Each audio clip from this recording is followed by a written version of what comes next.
Awesome. Well, welcome everybody. This is Tech Talk Tuesday, episode 6 of season 2 in 2021. And if you're joining us for the first time, every previous episode that we've done, which is most of 2020, starting in March, all the way through the end of the year, those are all available on the YouTube channel, which can be found at Baseline Web Training, all one word, on YouTube, as well as a lot of other how-to videos that Dan's been producing on a regular basis. And let's do a quick round the room introductions. We've got Dan Conger, our training manager. And we've got Chris Wright, our VP of sales. We've got special guest today, Todd, who's our integrations engineer. Say hello, Todd.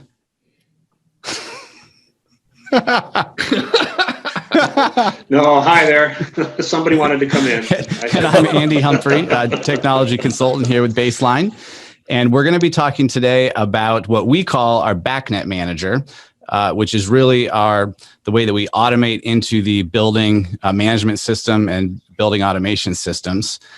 And this has been a pretty popular topic for a very long time. And for a very long time, we haven't had the ability as an industry to truly integrate. And for probably not quite 10 years, Chris, I would say maybe 8 years or so, we've had the BACnet solution. Yep. And the reason we wanted to talk about it is because there's like this mystery about it. You know, people sort of know what it does, but they don't really know what it does, and they don't know how it works. And so we wanted to try to be as transparent with you guys as possible and try to explain, how it works in the most simple way that we could. And Todd is the field service, integrations engineer that actually does the integrations. We wanted to bring him on with us today. So as normal, we're going to hand it over to Dan to kick us off. Great. And Todd, just housekeeping, it does look like you're on mute. I am. Unmute yourself, and because we're going to make you talk today. Oh, I will. Okay, good. So today on images is a little bit different because we've got some interesting stuff to talk about. So we made sure that we had pictures of Todd. So Todd does actually, we let him out of the office every so often. So here he's on a site deployment. And I think what I kind of really like about this is if you take a moment to appreciate this, he brought his own monitor just so he could set this up, right? That is not part of his installation, but we can also see some of the hardware there, and that's actually that's a mini computer essentially that's kind of sitting up there on the top. And then I'd say more. Dan, you know what I really like is that Todd's smiling, and we didn't even ask him to. He's just in his happy place right there. Yeah, that's right. That's right. But then other times, right, he's kind of locked. He's locked in, and this is probably more typical of how you might do your day-to-day stuff. We wanted to have Todd explain some of the things that BACnet does and how it impacts and some of the things that the value that it brings. So I think that the first question is really, what's BACnet Manager and where does it come from? So Andy had this great graphic, and if Todd, you and Andy could kind of use this to explain what BACnet Manager, what the heck it is and what it does. If you could think about what you already know about Base Manager and App Manager from either your experience using the platform as it is today or from what you've heard from us. And the diagram that we drew illustrates how Base Manager works. We have an example of two controllers that are communicating to Base Manager, which lives in the cloud. And we have on the top right the devices that you would use to access Base Manager. So in its typical setup, you have either computers, laptops, phones, iPads that have internet connections to the cloud, and then you have a controller that has internet access to the cloud. And so I kind of wanted to point out how that works on this diagram so that you could, sort of create your own image for how our existing technology works and how Base Manager works. And then sort of add this next layer, the building management system or the building automation system. And then Todd, why don't I sort of transition over to you to explain a little bit about building management systems. Right. So building management systems are basically just integrated automation platforms that allow an individual or a group of people that are responsible for managing the services in a building to have a single point of access to see what's happening. And in some cases, they can do some controls with it as well. But probably the simplest, or the origins of BACnet, in fact, are from the HVAC industry. So thermostats and heaters and cooling devices. I mean, everybody actually has a little mini building management system in their buildings, because if you've got a thermostat and you've got a furnace, you have a kind of the origins of building management right there. So the HVAC industry took that principle and then they expanded out to give you a platform that will communicate and interface with all sorts of different types of equipment. And so in addition to, your temperature control, you can interface with fire protection systems and lighting systems and camera systems and security systems and water management systems, which using our BACnet Manager tool includes the irrigation system. So it's really just an automation platform that is targeted towards building management.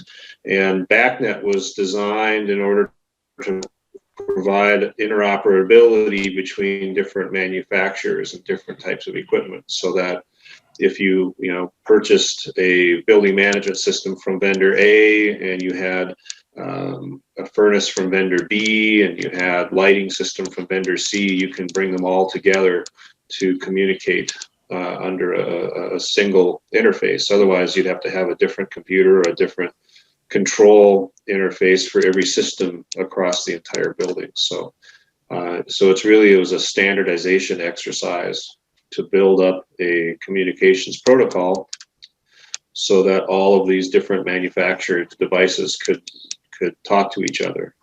And so they did that by developing a standard which goes through all the specifics of what BACnet is and how it works. And so different organizations you become a member of the consortium and get the copy of the standard, and then you can build devices that will interface to that standard. And so that's basically an overview of the origins of BACnet and what it does and how it helps us. So essentially, it's a concentration of information under a single screen or a single set of screens. Yeah. So I listen to that and I think to myself, why would an irrigator care about integrating into a building management system, and what does it do for the landscape maintenance contractor or the water manager on the property, and why is it important? Right. Well, we've got examples in the field of customers that are using it for real-time monitoring of resources. And so in some instances, there's incentives or there's compliance requirements to monitor energy use and water use and different resources, and to monitor and manage your resources so that you can demonstrate that you are being efficient, essentially, is what it comes down to. And so with BACnet, it brings that information into that overview, and then it provides insight to the building management team, but also to the field people, the field teams, in terms of how their system is operating, and then how well it operates relative to other systems in the environment, or other targets that are set up, or it'll provide them with early notification of problems and issues. And one of the things that BACnet Manager does is it takes alarms off the controllers and it brings them back into wherever the monitoring team is set up, and it gives them a notification instantly of if there's something not right, and helps improve the response times and coordinate, the maintenance of the system. So. Mm-hmm. And hey, Todd, we've got a great comment, which is a question, but it's also, I think, good for clarification from Dwayne, who sort of is asking, so other devices on a building, do they all communicate with BACnet, like HVAC, fire, et cetera? And I believe that to be true, right, Todd, that every device on a building communicates through using the BACnet language as the commonality, right? And that's what you just said. So if there's 5 manufacturers of thermostats in a building that has 150 thermostats, let's say a hotel, that the manager doesn't have to log into each manufacturer's software. They're all communicating using the BACnet language. Generally speaking, yes, and that certainly is the intent behind BACnet, and it has been adopted widely across the industry. So It's pretty safe to say on a large scale building project that BACnet is the focal point of all the communications between the devices, and that's a good example of how that would do that. Is because your furnace manufacturers are typically not going to be the same. The lighting specialists, for example, different companies have different strengths and they tend to focus on different things. And so BACnet allows you to pick your preferred supplier of a particular type of equipment and then bring it in and integrate it under your control system without a lot of extra work. Yeah, in simplest terms, like we spoke to yesterday, was that if you've got one device that speaks French and another device that speaks Spanish, then BACnet will translate them both into a common language that the building understands. Yeah, that's a really good way to look at it. Now, Andy, you mentioned about hotel or other buildings. I'm trying to understand the scope. When, I know we don't have a BACnet integration at the baseline factory and offices in Idaho. So Todd, where does this kind of typically scale up? Because just because you're a big site, you may not necessarily have a building automation, but where does that come in? What size projects have these? Well, it's really more about it has less to do with the size and more to do with the technology that's been, specified for a particular site. So newer sites frequently you're going to see this more frequently. But it also ends up has to do with the owner and their vision of how they manage their buildings. So our office, that where we're at, the building owner the building was built before BACnet was widely available, and so they didn't have it. It wasn't an option for them, and our building isn't that big anyway, so it's not as though it was a big scaling thing. But certainly in these large, you see any commercial construction project of any scale, typically anything you're going to read about in the newspaper is going to be built to accommodate BACnet, because the ability to to monitor your systems is so much simplified, and the resources are so much fewer, right? Sure. Dan, can you go back to that previous slide with the diagram?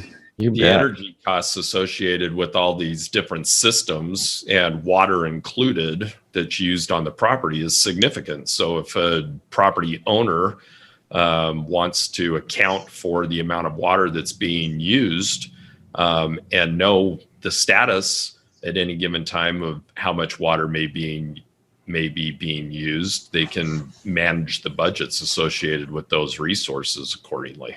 So, so let's take a look, Dan. If you wouldn't mind, can you move your cursor on top of the BACnet Manager portion just to make sure we're all looking at the same thing? So, let's talk about the product here, kind of what it is and what it does. The best way that I like to describe BACnet Manager is it's sort of like under the hood server software. Right. So there's nothing really for you, the contractor, or you, the end user, after Todd sets it up. Okay. So Todd will typically go to the site, except during these COVID times. He's been able to do some remote access into systems to help configure it. But if you look here at where the arrows are sort of pointing, BACnet Manager is the middle manager, kind of, if you will. And as Chris sort of described it as the translator, we have all of the baseline information, which is stored in Base Manager. And that's speaking, let's call it baseline language, right? All of our zone runtimes and water use and status, they're all sitting in a database up in the cloud. And we have the building management system, which speaks BACnet language, building automation and control language. So the job of the BACnet Manager is to sit in between those two, let's call them devices, Base Manager and the building automation system, and take data from baseline, translate it into BACnet, and make it available for the building automation system. And I think there's over 10,000 data points possible inside of a baseline controller. So we have a list of the points that are available, and that list you can get on our website. It's called the PICS points, but it's the sort of the most important data points, such as water usage, zone status, alarms, the things that users need to see on a regular basis. BACnet Manager gets that information and then makes it available to the building automation system. And then what can happen is let's call it the building automation programmer can choose from this list of points that are available, and they can then program them onto the building automation system in any way that they choose. It could just be a list or like a grid of statuses. In some examples, we've seen developers actually draw out the sort of the irrigation plan and then put markers and changing colors right on the building automation system using the data that's left over from our system. But the key is to think of BACnet Manager as sort of under the hood server software that is taking information from baseline and then making it available to the building automation system.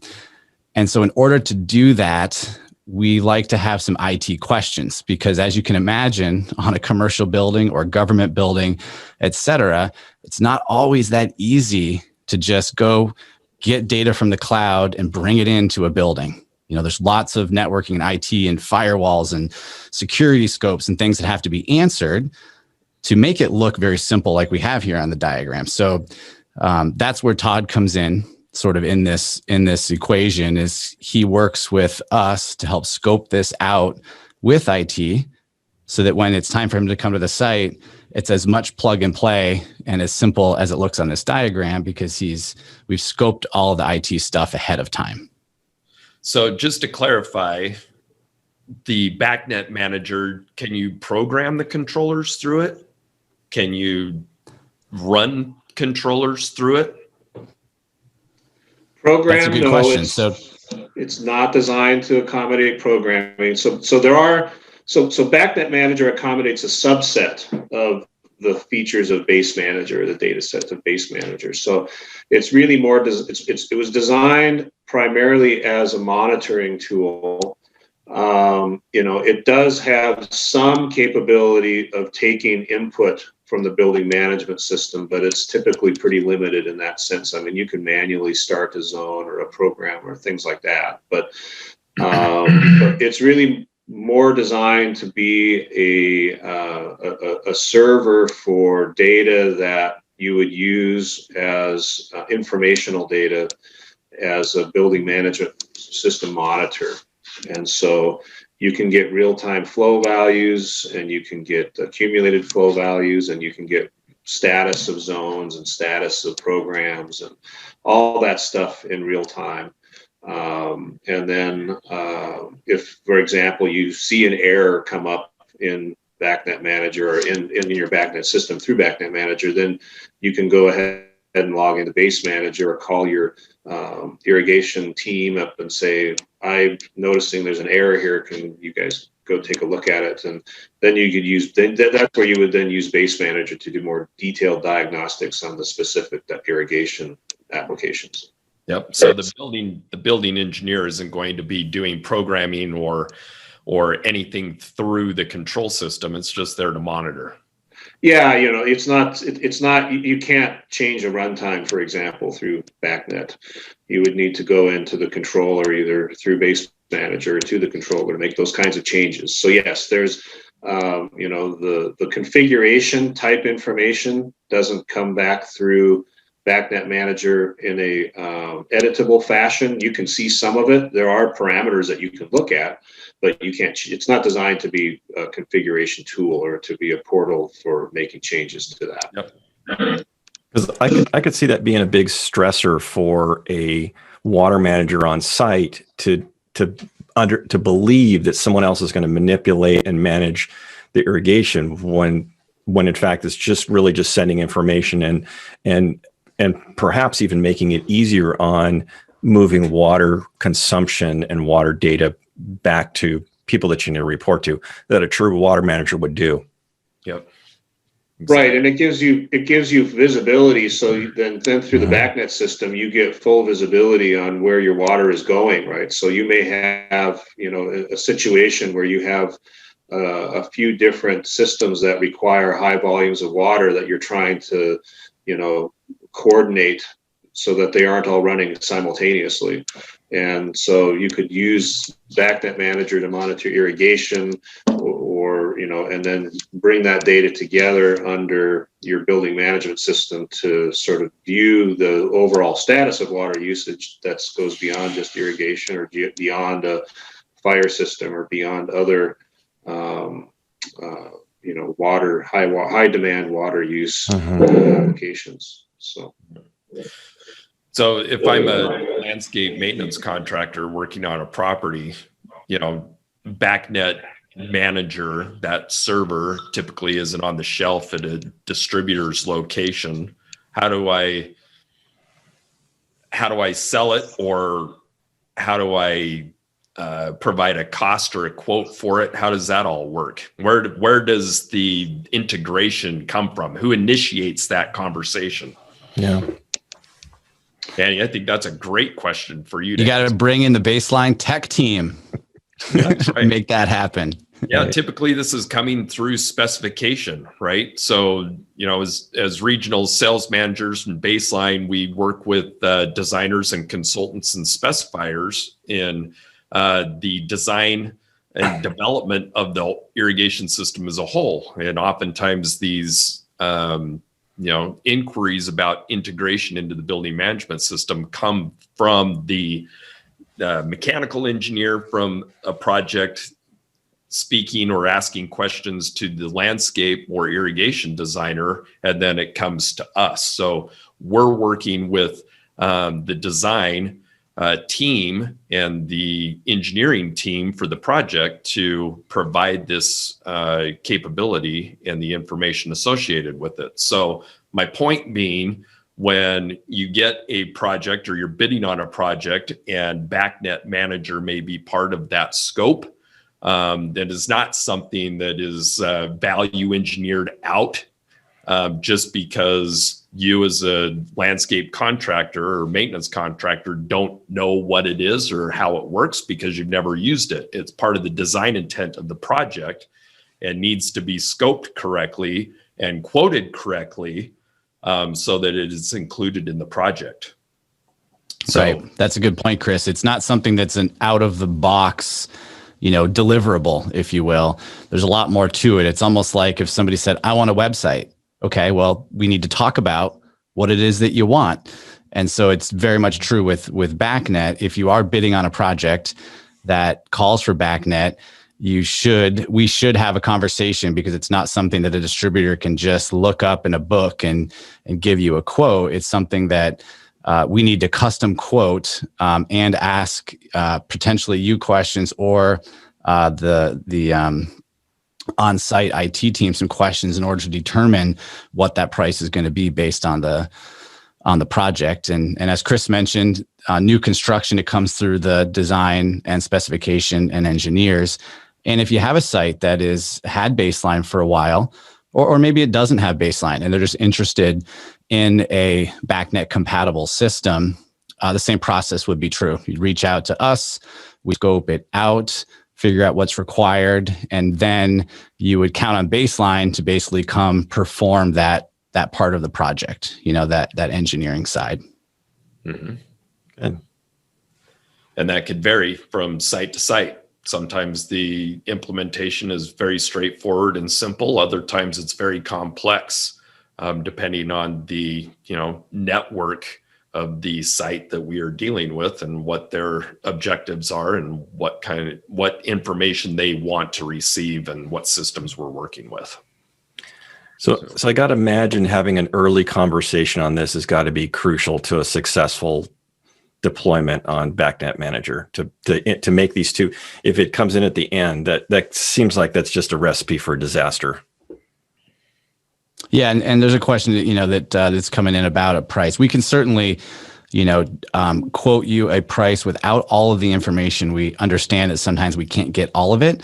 And so what we would do is provide you with a quote and tell you what is included. And that way, if there's a change to the scope, we've at least, sort of outlined, the way we see it, for sure. So we totally realize that new construction, sometimes it's not possible to get questions answered.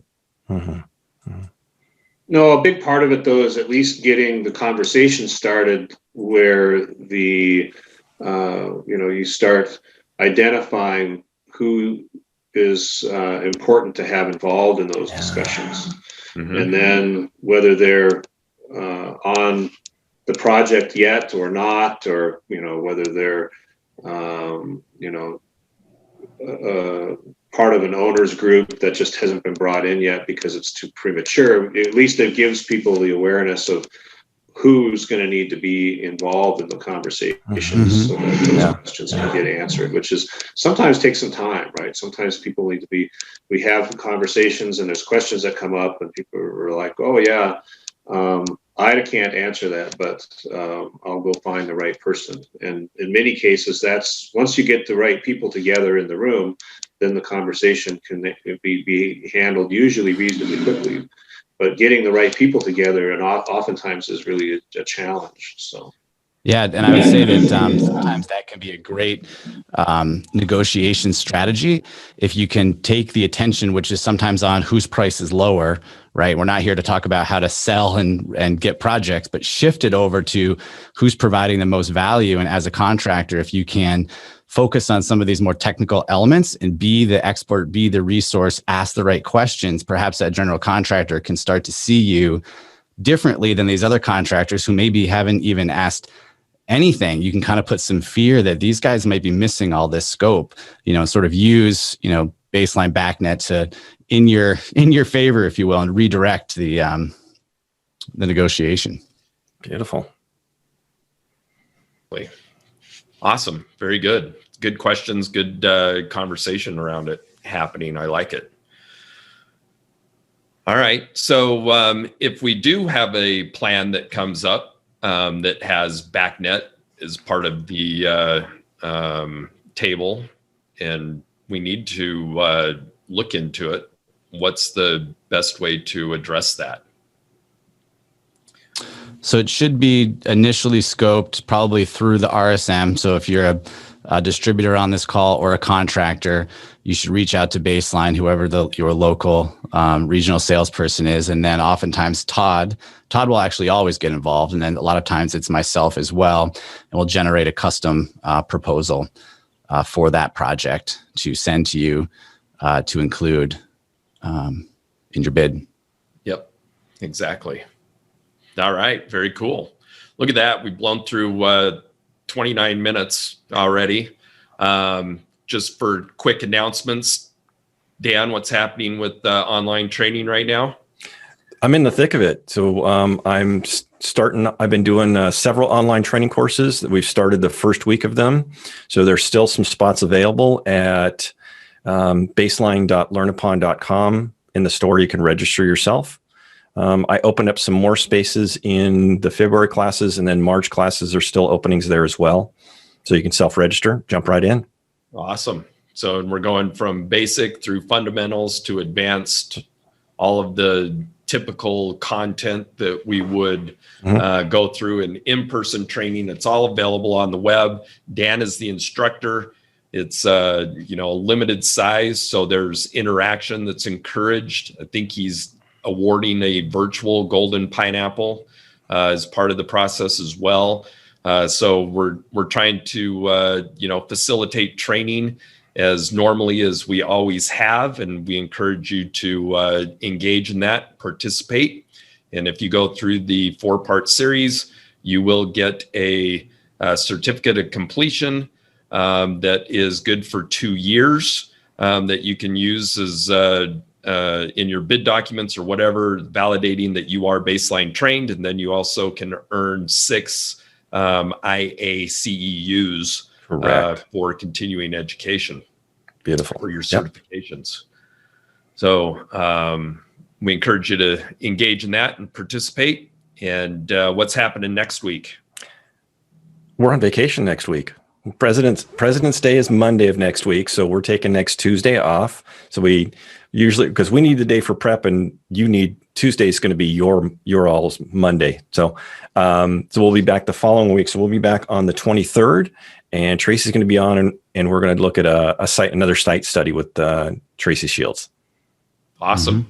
Very good. good. We did have, let's sneak in this last question, Chris, because I think it's a good summary that the word BACnet is not baseline, right? We have a product that we call BACnet Manager, which allows our control system to talk to the building automation system. But BACnet is the industry protocol or the industry language that all the other devices on a building connect with. So we had a final question about connecting a weather station and landscape lighting through BACnet. It could be possible. It just wouldn't be using the baseline tool. There might be something else out there in the world, depending on whose brand of landscape lighting or weather station you're using. I'm really not sure, but it wouldn't be a baseline product unless those devices are connected to, you know, 3200. Yeah, exactly. All right. Very good. We're past our time. Thanks for participating, everybody. Todd, thanks for joining us today as a special guest. And if you've got additional questions, don't hesitate to contact one of your RSMs or Dan. We're happy to provide more information. So everybody go out, have a safe week, work hard, and we will see you back here 2 weeks from today. Right. Same time, same 23rd. station. Yeah. All right. Great. Thanks, everybody. So long, guys. Take care, all. Bye.